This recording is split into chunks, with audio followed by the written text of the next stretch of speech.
সুপ্রিয় দর্শক, আসসালামু আলাইকুম। সবাইকে স্বাগতম জানাচ্ছি আজকের গুরুত্বপূর্ণ সংবাদে। প্রথমেই জানিয়ে দিচ্ছি সংবাদ শিরোনাম। সালামু আলাইকুম। আমি যখন নিউজটি করছি বাংলাদেশ সময় রাত প্রায় 3:30 থেকে একটু বেশি। মাত্র আপডেট পেলাম বাংলাদেশের সাবেক 3বারের প্রধানমন্ত্রী বিএনপির সভানেত্রী বেগম খালেদা জিয়ার সর্বশেষ অবস্থা।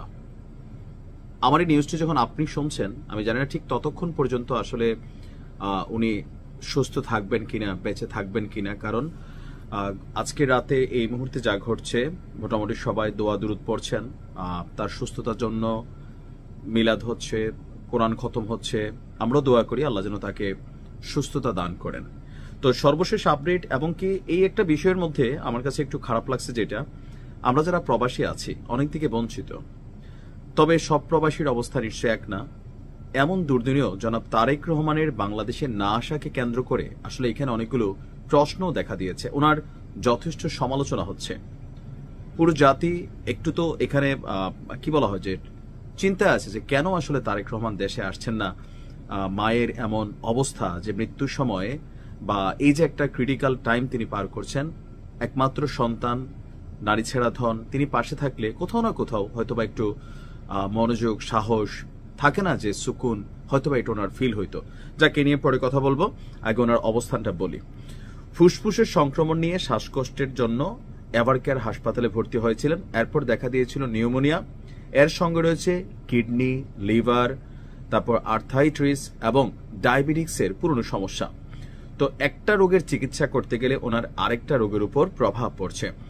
তো এই অবস্থায় অত্যন্ত সংকটময় ওনার অবস্থান। বিএনপি নেতারা বলছেন গত 2 দিনে, এবং ডাক্তাররাও যারা আছেন তার জন্য দেশি বিদেশি মেডিকেল বোর্ড গঠন করা হয়েছে, তার অবস্থার আসলে কোনো উন্নতি হয়নি। চিকিৎসকরা তাকে উন্নত চিকিৎসার জন্য সম্ভব হলে দ্রুত সিঙ্গাপুরে নেওয়ার কথাও বলছেন। কিন্তু ওনার যে বর্তমান শারীরিক অবস্থা, গেল কয়েকদিন আগে সশস্ত্র দিবস উনি যখন গেলেন, ওনার ছবি প্রকাশ হয়েছিল, হাতগুলো দেখছেন, হাতে অনেক পানি চলে আসছে, বয়স হয়ে গেছে প্রায় 80, ডায়াবেটিক্সে বিভিন্ন রোগে আক্রান্ত। তো সেইখানে যখন গেছেন ওনার হাতের আঙুল দেখে মনে হচ্ছিল শারীরিকভাবে ভীষণ অসুস্থ তিনি। তো তার সুস্থতা কামনা করে আজকের দিনে যখন আমি নিউজটি করছি, আপনি যখন দেখবেন ওনার জন্য দোয়া চাওয়া হবে। আর গত রবিবার তাকে দ্রুততার সহিত হাসপাতালে ভর্তি করা হয়। আর এই মুহূর্তে কেবিন থেকে সিসিইউ অর্থাৎ করোনারি কেয়ার ইউনিটে তাকে স্থানান্তর করা হয়েছে। তার শারীরিক অবস্থা দিনে দিনে নেতিবাচক হচ্ছে। এখন লন্ডন থেকে আমাদের বিএনপির ভারপ্রাপ্ত চেয়ারম্যান তারেক রহমান, পুত্রবধূ বা ওনার যে নাতনি আছেন তারা খোঁজখবর রাখছেন। আর জুবাইদা রহমান অর্থাৎ তারেক রহমানের স্ত্রী বেগম খালেদা জিয়ার চিকিৎসায় গঠিত যে মেডিকেল বোর্ড আছে সেখানে একজন সদস্য। আর এই মুহূর্তে আরাফাত রহমান কোকর যে স্ত্রী আছেন শামিলা রহমান, তিনি খালেদা জিয়ার সাথে হাসপাতালে আছেন। আজকে যদি আওয়ামী লীগ ক্ষমতায় থাকতো, পুরো বাংলাদেশ এই একটা প্রশ্ন করতো নিশ্চয়ই শেখ হাসিনার ভয়ে তিনি বাংলাদেশে আসছেন না, এবং কি আসলে তিনি গ্রেপ্তার হবেন, এটাই স্বাভাবিক, বা হতে না হতো বা নাও হতে পারতেন। কিন্তু আজকে ডক্টর ইউনূস সরকারের সাথে, যেখানে ডক্টর ইউনূস খোদ বেগম খালেদা জিয়ার সুস্থতার জন্য দোয়া চাচ্ছেন, তো এই সময়টা কেন এই 15 মাস তিনি দেশে আসেন না? আমরা ভেবে নিলাম অনেক সমস্যা ছিল, কিন্তু আজকের দিনে এটা কিন্তু জনাব তারেক রহমান বুঝতে পারছেন কিনা, অথবা বিএনপি স্বপ্নের তারা হয়তো এই প্রশ্নটা করছেন না যে তারেক রহমান কেন নাই বাংলাদেশে। মানে ওনার কি লন্ডনে ভিসাগত কোনো জটিলতা, বা রাইট নাও ওনার তো আর ওইরকম কোনো টপিক থাকার কথা না, তাই না? এই মুহূর্তে ওনার না থাকাটা নিয়ে অনেক মানুষ অনেক নেতিবাচক প্রচারণা করছেন যে মায়ের এমন খারাপ দিনে তিনি আসেন না, তিনি কিভাবে দেশের প্রতি মমত্ববোধ আনবেন, মায়ের প্রতিও মমত্ববোধ নাই, এরকম কিন্তু অনেক নেগেটিভ কমেন্ট বা রাজনৈতিকভাবে ওনাকে কিন্তু কোণঠাসা করা হচ্ছে। বাংলাদেশে কোনো সরকারের এই মুহূর্তে এত সাহস নাই যে তারেক রহমান আসবে ওনাকে গ্রেপ্তার করবে। তাহলে সমস্যাটা কোথায়? এটা কি যুক্তরাজ্য থেকে তিনি যে এত দীর্ঘদিন সেখানে একটা ভিসায় ছিলেন, তো এই মুহূর্তে তিনি কি সেই ভিসাতে আসতে পারেন না? যতদূর আমরা জানছি ডিসেম্বরের মাঝামাঝি সময় আসবেন।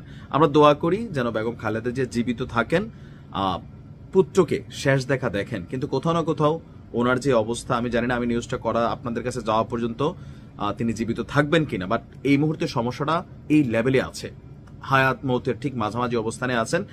তা আমার মনে হয় তারেক রহমানের উচিত যত যাই কিছু হোক, যদি যুক্তরাজ্যে কোনো সমস্যা থাকে তাহলে বাংলাদেশ সরকারের সরাসরি হস্তক্ষেপের মাধ্যমে ওনাকে দেশে আসার জন্য ওই দেশ থেকে ব্যবস্থা করা হোক।